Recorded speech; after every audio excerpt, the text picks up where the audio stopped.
Very much. The next item of business is portfolio questions. These are questions on transport, infrastructure and connectivity. In order to get in as many people as possible, can I ask for short and succinct questions and answers, please?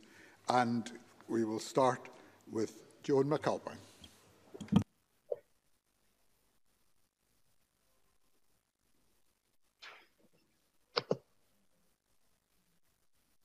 Thank you very much, Presiding Officer. Can I ask the Scottish Government for an update on the rollout of broadband in Dumfries and Galloway? Minister Paul Wheelhouse.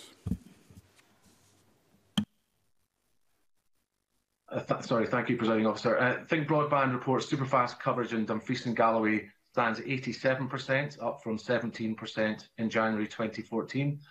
Dumfries and Galloway has 8,300 properties within scope for the R100 South Lot contract, which delivered its first live connections in Biggar and Lanarkshire last December. Eligible South Lot premises will receive a full fibre solution, allowing gigabit connectivity. R100 contract build is programmed in phases, with build in Dumfries and Galloway across a number of phases. First connections in the area are likely to be delivered next month, with more than 850 properties in the Dumfries Exchange area receiving connections by July.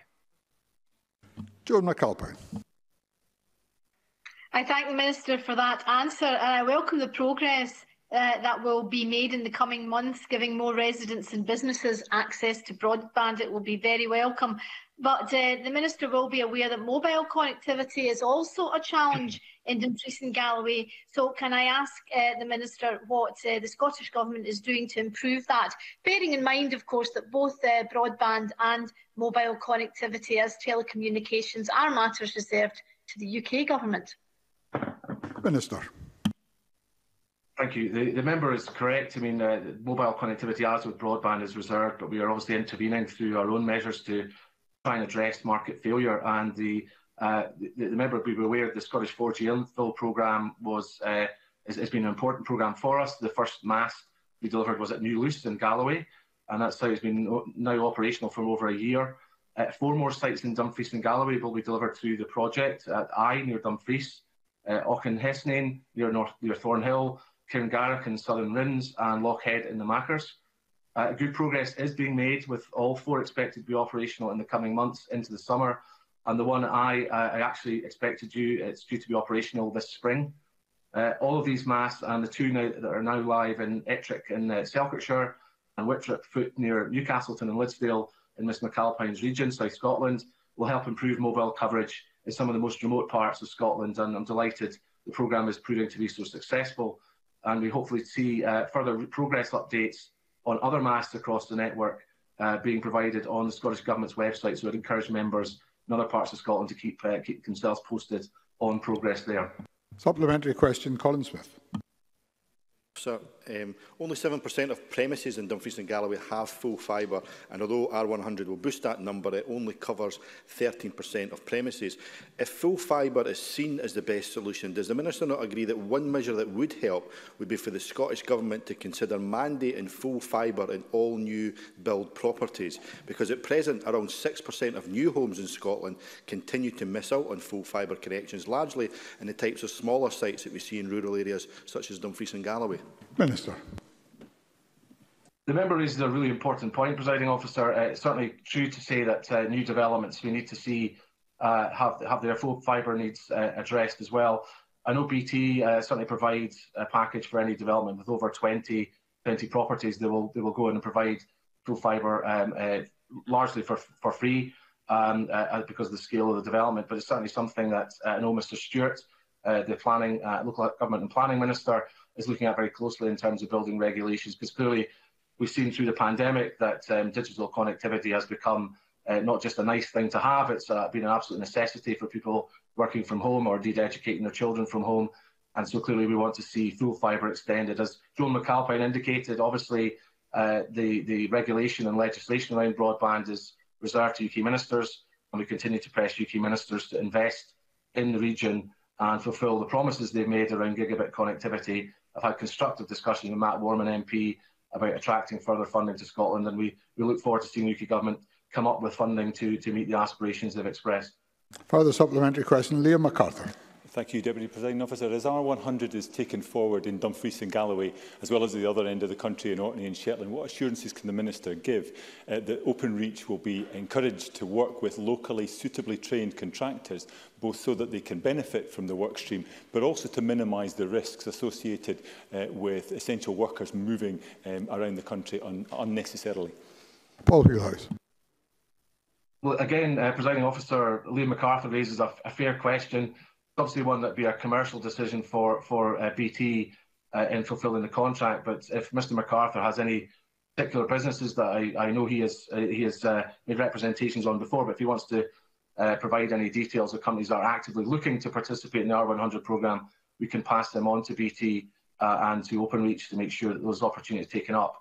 He is right to say, obviously, we want to try and see local jobs created around Scotland as a result of the £600 million investment in R100. And clearly, I would like to see that extended into our island communities as we roll out R100 to those communities, and to see that there's long-term legacy there in terms of building up the supply chain. So it would certainly be in our interest to make that happen, and I'd be happy to follow that up with Mr MacArthur.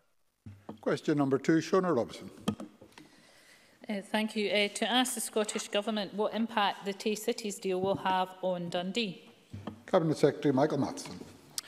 The Scottish Government's £150 million commitment to the Tay Cities region deal demonstrates our support for the future of the whole region, including Dundee. Our investment includes £31 million for 2 projects that will further enhance the city's reputation for innovation.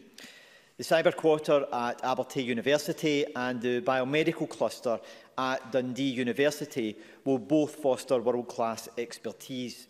They will also generate opportunities for local suppliers and create over 700 skilled jobs. We will ensure that these jobs are accessible to local people through our complementary £20 million investment in regional skills development and the employability programme. Shona Robson. Can I thank the Cabinet Secretary for the answer, and the investment and the related jobs are very welcome indeed.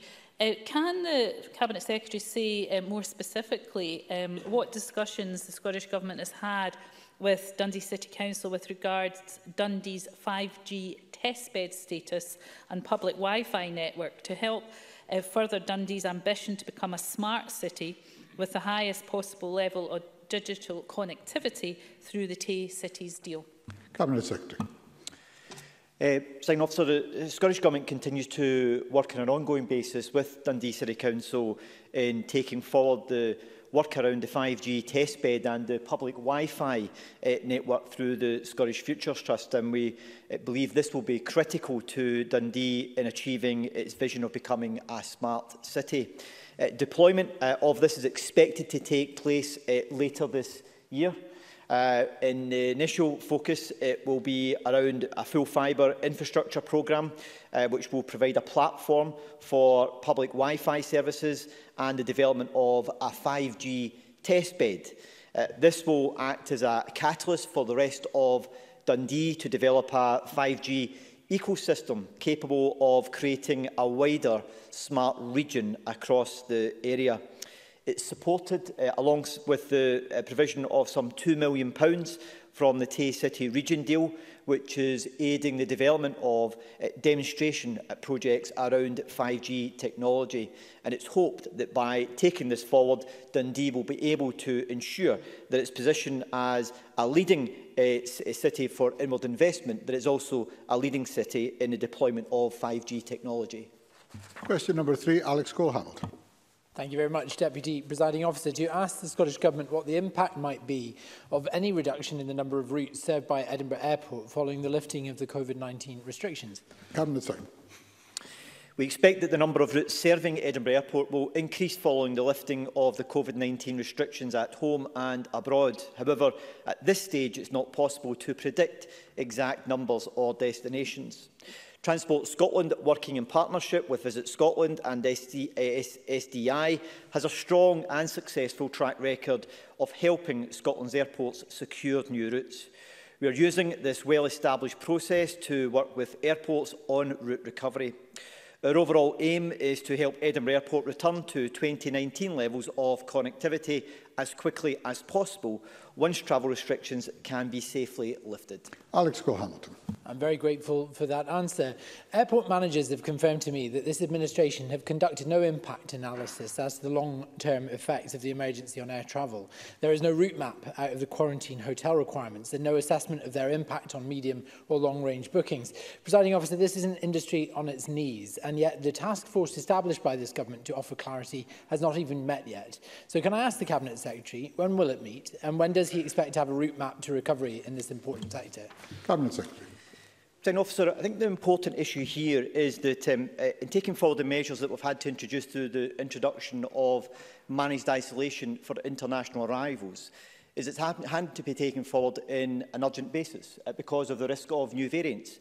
I think it would be reckless for anyone, given the clinical advice that ministers received on the risks associated with the introduction of new variants into the country, not to act upon that and do so quickly. And I think for anyone to suggest, even airports to suggest, that we should have taken much longer in dealing with this, I think, frankly, is reckless in itself.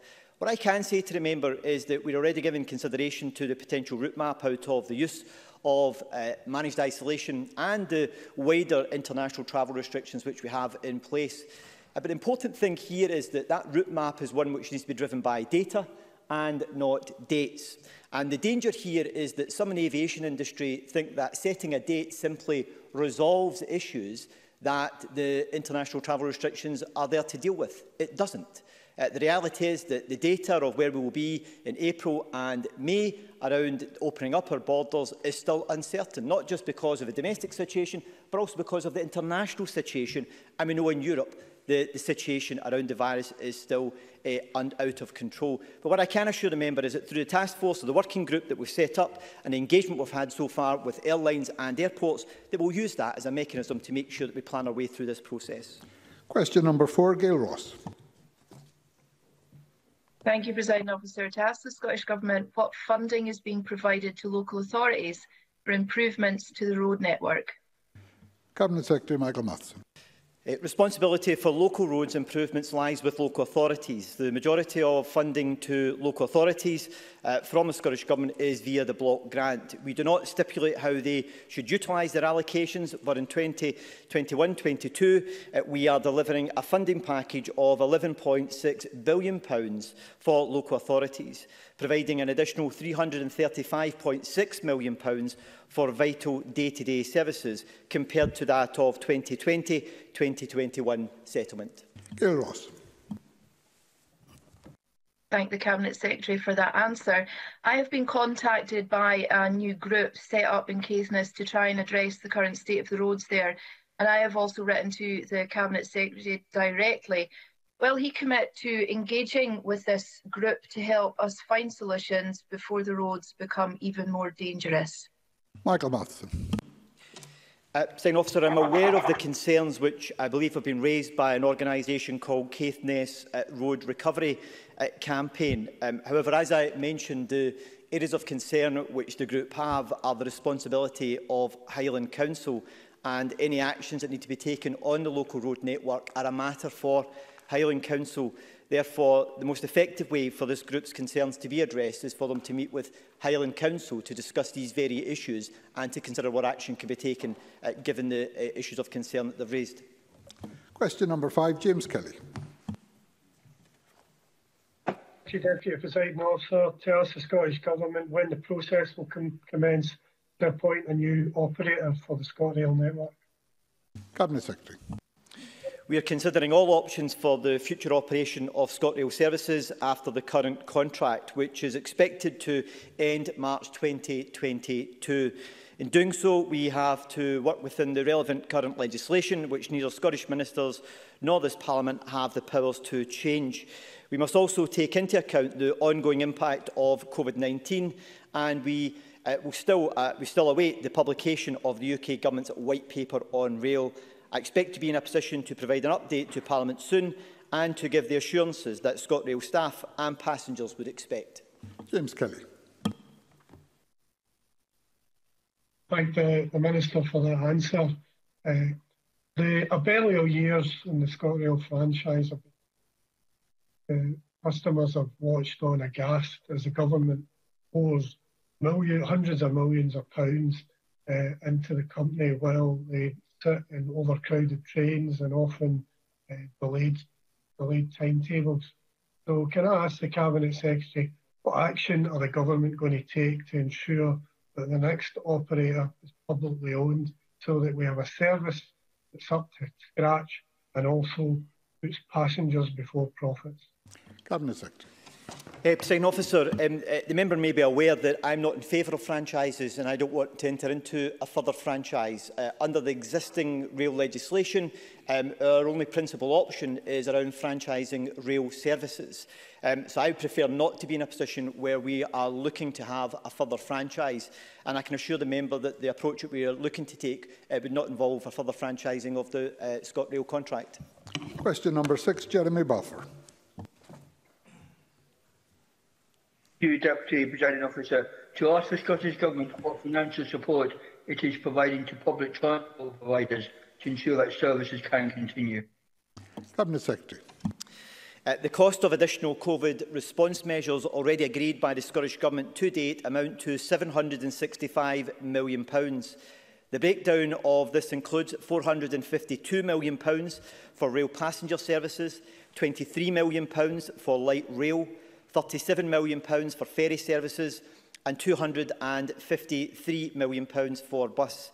This includes a £61.4 million extension of funding I announced earlier this week to support bus services until the 27th of June.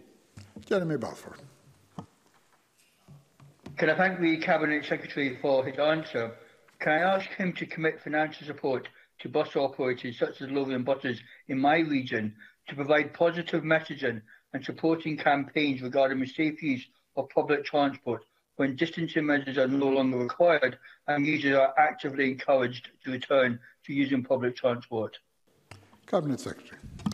Presiding Officer, Lothian Bus have been one of the public transport providers who's benefited from a very significant level of funding which we have provided to public transport providers over the course of the last year.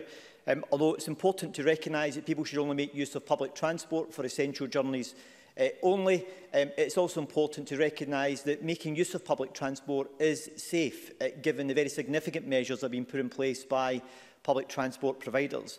So one of the important elements that we've been taking forward over recent months is to make sure that we encourage our operators to maintain those high standards of making sure that the mitigation measures are in place.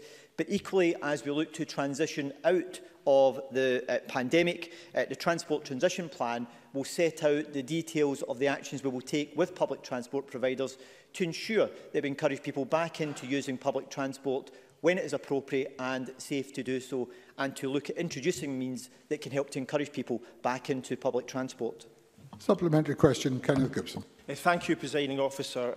I welcome the Scottish Government's above-inflation increase in financial support for bus, rail and ferry services, all of which Mr Balfour voted against on Tuesday. Can the Cabinet Secretary advise us how the near 13% increase in ferry resource will help improve both the service and its resilience? Cabinet Secretary. Presiding Officer, the funding which we're providing for ferry operators allows them to continue to maintain lifeline services to the Clyde and Hebridean network and also to the Northern Isles. But alongside that, it also provides them with the opportunity to plan for the delivery of the summer timetable so that they can take the appropriate measures in the recruitment of staff in order to be able to respond to an easing of travel restrictions should they occur in the weeks and months ahead, which I certainly hope will be the case. So it's been important in helping to make sure we maintain those critical lifeline links and at the same time provide them with the assurance that's necessary for planning for lifting of the timetable once the restrictions are lifted. Question number 7, Tom Mason. Thank you, Deputy Presiding Officer. To ask the Scottish Government what discussions it has had with Nestrans and Transport Scotland regarding road infrastructure improvements in the North East of Scotland region. Cabinet Secretary. Transport Scotland engages regularly and extensively with Nestrans and all regional transport partners on a range of transport matters, including planned and proposed road infrastructure improvements. For example, Nestrans and other North East partners engage with my Transport Scotland officials through the City Region deal and also Second Strategic Transport Projects Review Regional Transport Working Group. Additionally, Transport Scotland engages regularly with stakeholders, including Nestrans, as part of the design, development and assessment of existing road infrastructure schemes, including the A96 dualling programme and the A90-A937 Lornskirk Junction Improvement Scheme. Tom Mason. I thank the Cabinet Secretary for that reply. And I remind colleagues I am a councillor in the City of Aberdeen. Cabinet Secretary will be aware that Nestrans have submitted its 2040 Regional Transport Strategy to Government for approval, which contains a number of vital improvements for infrastructure in the North East, such as a long overdue dualling the A90 toll of Burness Junction. So will the Government support these proposals? And if so, when can my constituents in the North East expect to be made, what progress is expected to be made on these ambitious projects? Cabinet Secretary. Presiding Officer, I haven't had the opportunity to see the report that's been published or submitted by Nestrans, but what I can assure the member is that we have a very close constructive engagement programme that we take forward with them on a regular basis, and I can assure that the report which they have submitted to Transport Scotland will be given due consideration and will respond to the issues that they've highlighted within that in a normal time frame. And finally, question number 8, Annabel Ewing. Thank you, Presiding Officer. To ask the Scottish Government whether it will provide an update on its infrastructure investment plan. Cabinet Secretary. Our new 5-year infrastructure and investment plan, which was published on the 4th of February 2021, includes a pipeline of projects and programmes worth some £26 billion. The first report on the progress of the pipeline of projects and programmes will be published in the autumn of 2021, with the first full annual progress report of the plan being published in spring 2022. Annabel Ewing.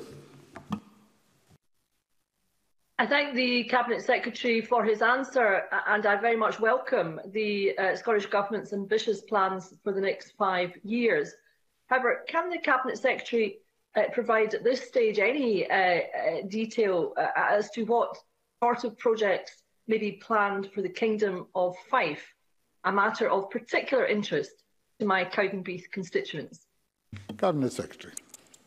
Presiding Officer, there's a number of very specific projects which have been taken forward within the Kingdom of Fife, which are part of the new infrastructure investment plan. So, for example, there is the Leavenmouth Rail Scheme, which is a £70 million project, which is reconnecting the junction from Thornton through to Leven. There's a £32 million elective orthopaedic centre at the Victoria Hospital, which will provide a standalone, all-encompassing elective orthopaedic services facility with work due to commence in the coming weeks.